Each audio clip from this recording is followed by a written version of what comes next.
Tel Aviv, April 2025. A sense of normality reigns in the seaside city. Far from the reality of war, ravaging Gaza and decimating its population a few dozen kilometers to the south. Yet there are signs of profound transformation. This 9mm gun is now a common view on the streets of Israel. My name is Oren Julie Emanuel. I'm 31. I am an Israeli influencer and I have 1.5 million followers. I used to work with a lot of companies to make content with their firearms, with their equipment, and to get paid for it. Natural born killers, put that on my life. And I promoted it on social media, and millions of views, and people were really excited to see beautiful women shooting so good firearms. Natural born killers, put that on my life. I want to keep myself girly and at the same time badass. I like the combination.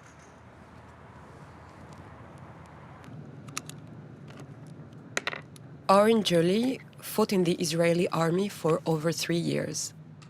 Since then, she has continued to train once a week.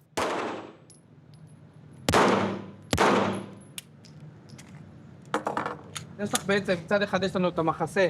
מחסה צד, את מגיעה, שימי לב רגל ראשונה קדמית, כן, מכירה את העניינים. בום בום בום. And then I'll לחזור, ואז יש לך, את יכולה לבוא לפה. במ במ במ במ במ במ. Range is hot.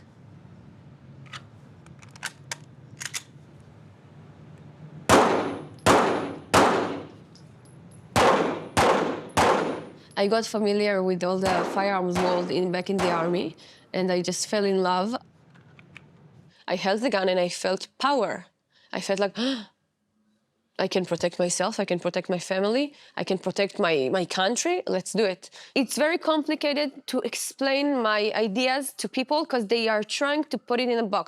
Are you right-wing? Are you left-wing? Are you feminist? Are you, I don't know, are you conservative? Are you liberal? I am not any of these. I'm pro my people. Patriotism she embraces in her podcasts, Warrior Spirit. היום אנחנו נמצאים בעזה.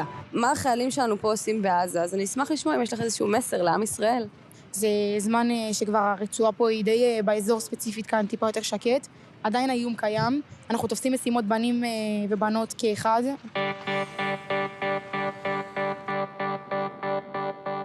In Israel, boundaries between the military and civilian worlds are blurred. Oren Julie wants weapons culture to be widespread.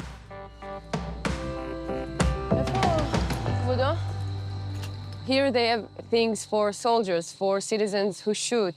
You have all the uniforms, the tactical gear. It's like a paradise for me.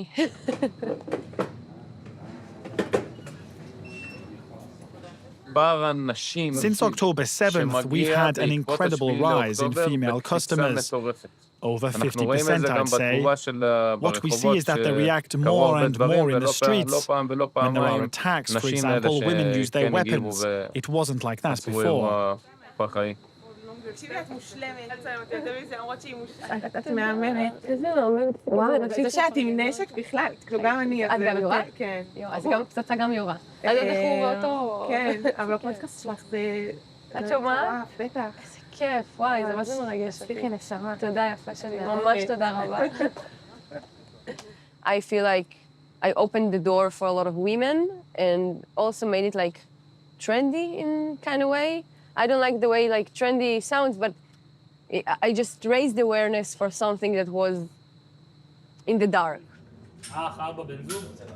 אח שלי, כן.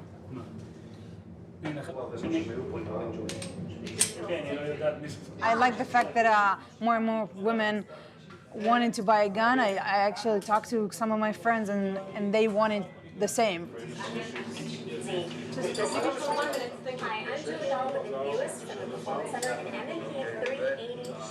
We know the statistics around the world. This is true, that if women hold weapons for self-defense, it is more likely that that weapon will be used against them than will protect them. And that is true worldwide, right? So if that was the reason for women to get permits, it is one that does not make sense.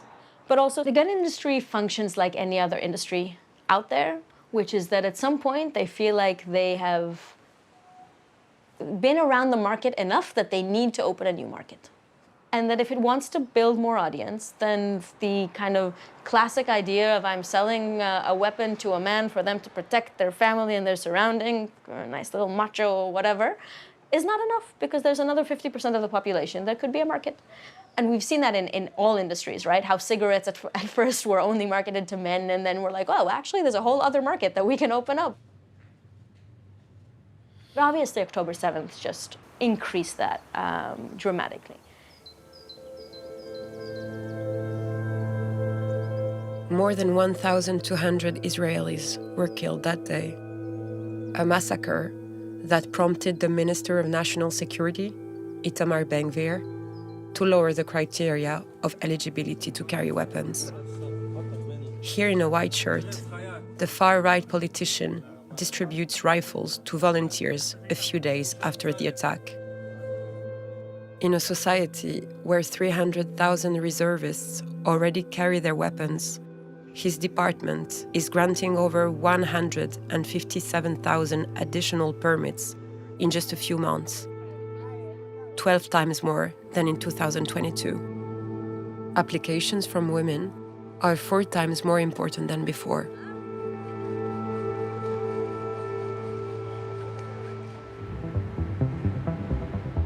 But for some Israeli women, the state doesn't go far enough. This is Zichron Yaakov, in northern Israel, a residential town home to a large number of Israeli-American dual nationals, a diaspora highly influential in pro-gun movements, like Odelia Kedmi, a real estate lawyer.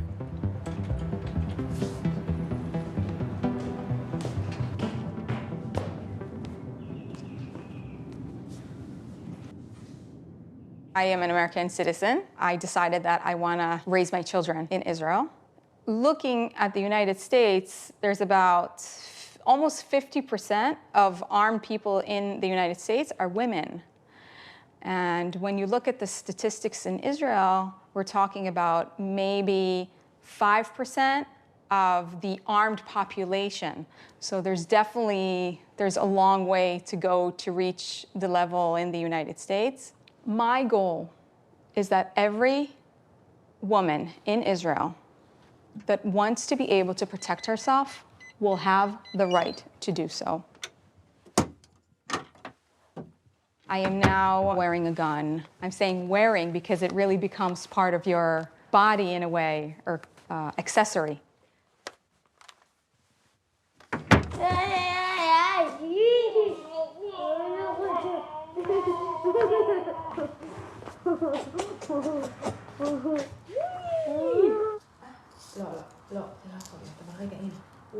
איפה הפיו-פיו שלו? איפה? פה. איפה פיו-פיו של אמא? מאחורה. איפה תראה? שמה, נכון. איפה? אבל לא נוגעים, נכון? אסור לגעת, נכון. So we explained to the kids that mommy and daddy now have guns. We show them what it looks like. We explain that it can be very dangerous, and that's why they can never touch it. And that we're only going to use it in a situation where we need to protect lives. אתה רוצה גם פנקק אבא?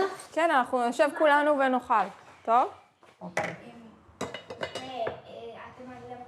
October 7th, in a way, we still live in that day.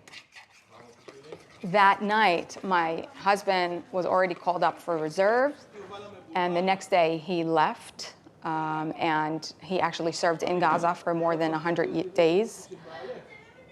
He had called someone, a handyman, to come and put that slat on the door, you know, a wooden slat to fit the latch on in the safe room.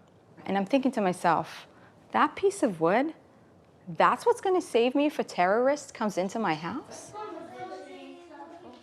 And luckily, about a week later, and I was now eligible for a gun, so I quickly applied. It only took 5 months.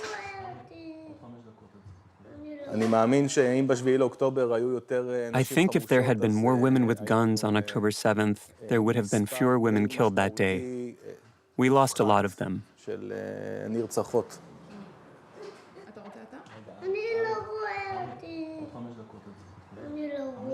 For a woman to be able to carry a gun in Israel, it's either through an army service criteria or living in what is perceived as a dangerous place. So for women, anything that has to do with the army is more challenging because there are less women in combat positions. So there's an innate discrimination in the criteria, and that is what we're trying to fix. The lawyer has therefore drafted an amendment for the Israeli parliament.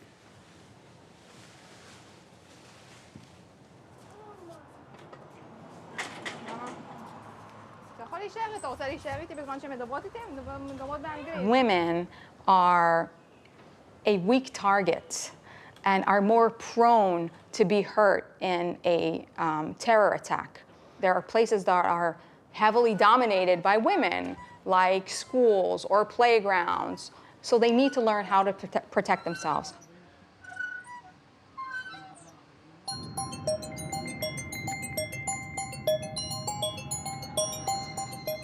This new legislation is of little importance to the 500,000 or so Israeli settlers.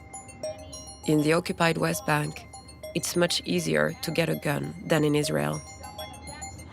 Eden Goldman has had hers for 8 years.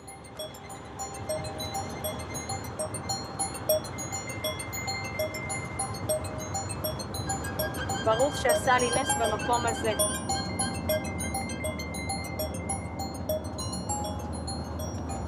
Now I said, thank God that saved me in this place.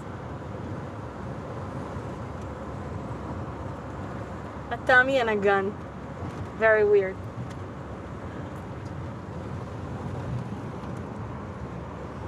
Prepared to any case, God forbid it.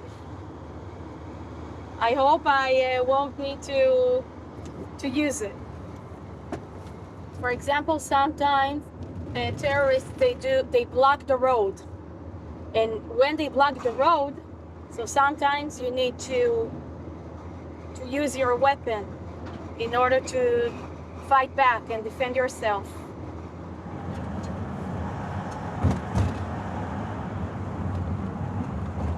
There's military everywhere because it's a dangerous place, Hebron.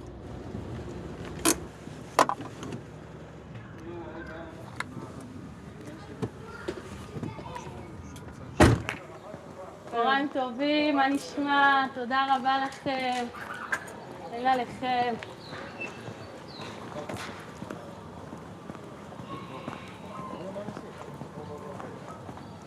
We do here many celebrations, bar mitzvah, mazal tov, mazal tov.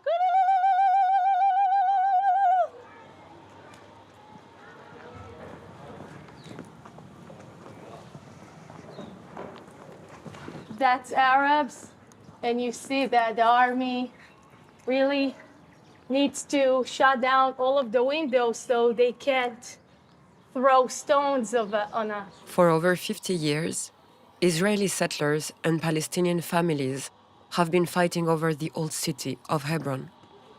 This violent coexistence has resulted in dozens of deaths, mostly among Palestinians. Their conflict has crystallized around a sacred site, the tomb of the patriarchs, also known as Abraham's tomb on the Muslim side. Hebron, that's the place where everything started. Abraham, our patriarch, Isaac, Jacob, they walked in those places, in those streets. I think that one of the reasons that that women are the symbol of the whole nation is because the women transmitting the Judaism to their kids.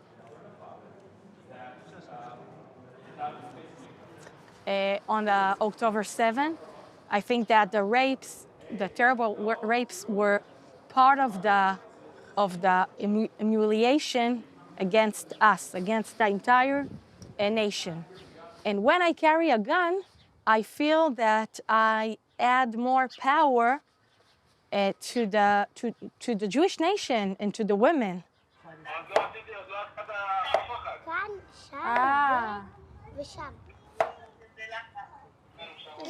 שובי, אנחנו רוצים שתשטפו את הבית.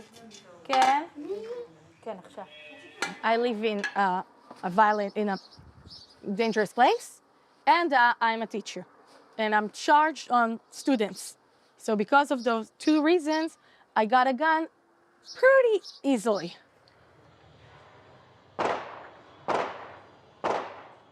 Once a month, Eden Goldman trains in this shooting center in the middle of the West Bank.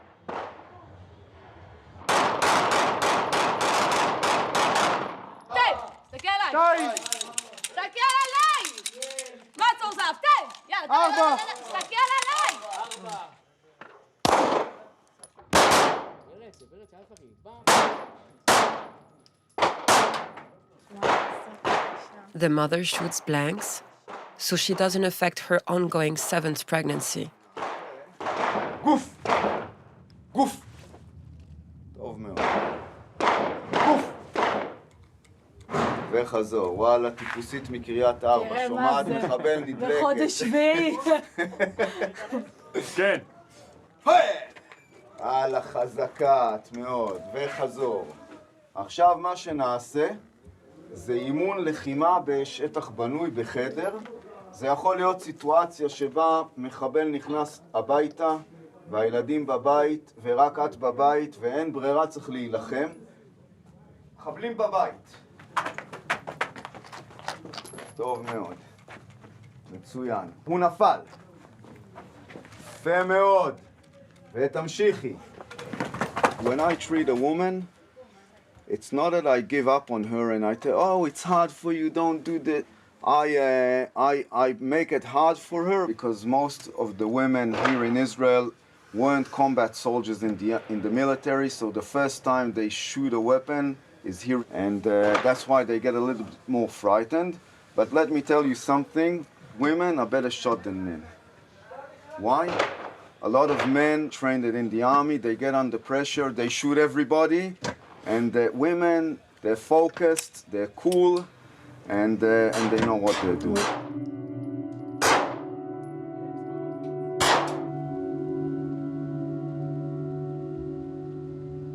I think trying to understand this fragility in Israeli civil society, we need to understand generally everyone's kind of experience of October 7th. The fact that rape was part of this, and it was not just murder and hostages and so on, is part of that trauma. For women, feeling it in their body. For men, I think, as we see in many societies, feeling this on the kind of the honor and dignity of the nation. So one of the things that happened in October 7th was a feeling that the state cannot create or provide safety, and therefore civilians are doing it themselves. It's a form of privatization of security, but it's a form of privatization of security for Jews only. And Palestinians are obviously excluded from this. Sahar Vardi is part of a small minority in Israel, the refusnik. She was sentenced to prison 3 times by the state for non-participation in military service. Every week, she prepares actions with other peace activists. Demonstrations against the massacres in Gaza, the militarization of society, and the arms race.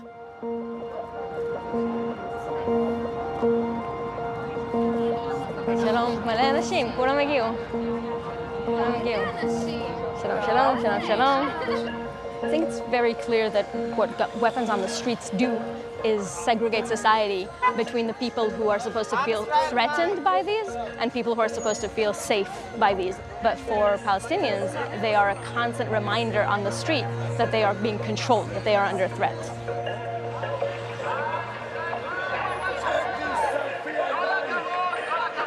אני אומר שתישרף. אז אלה הסבל שמה. עוד דקה וחצי יש לכם.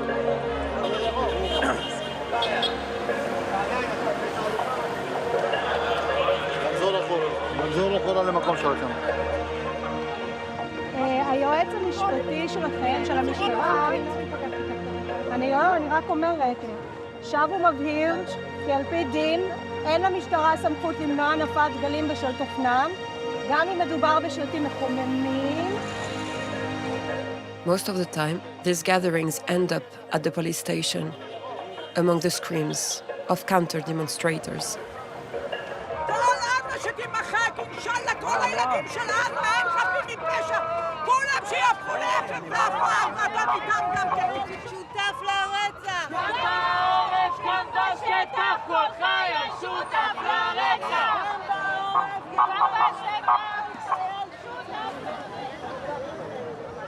It's going to be a long night for Sahar Vardi and for the arrested militants.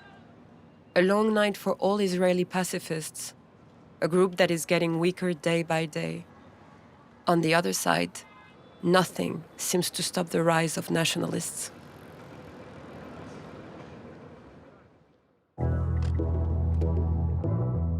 Among them, Odelia Kedmi.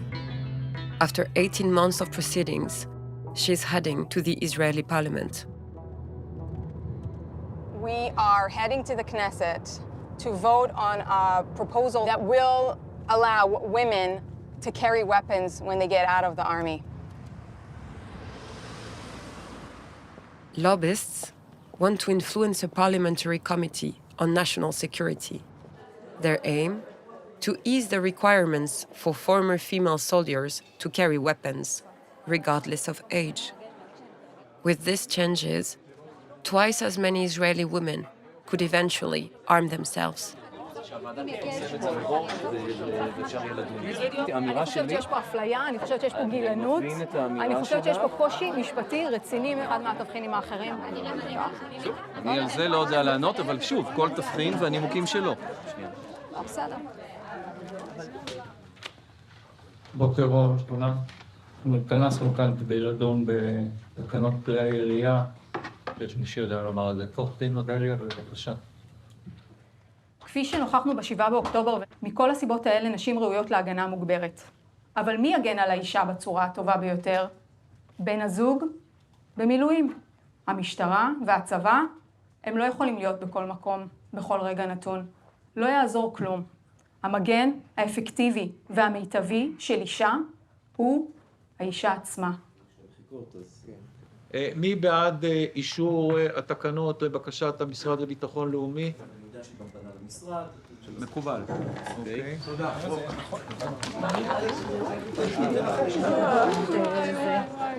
מברוק, מברוק, מברוק. זאת ההצהרת תשלום. איך היה חשוב? את רואה? למה שתבואי לפי? זאת ההצהרת תשלום. כל הכבוד.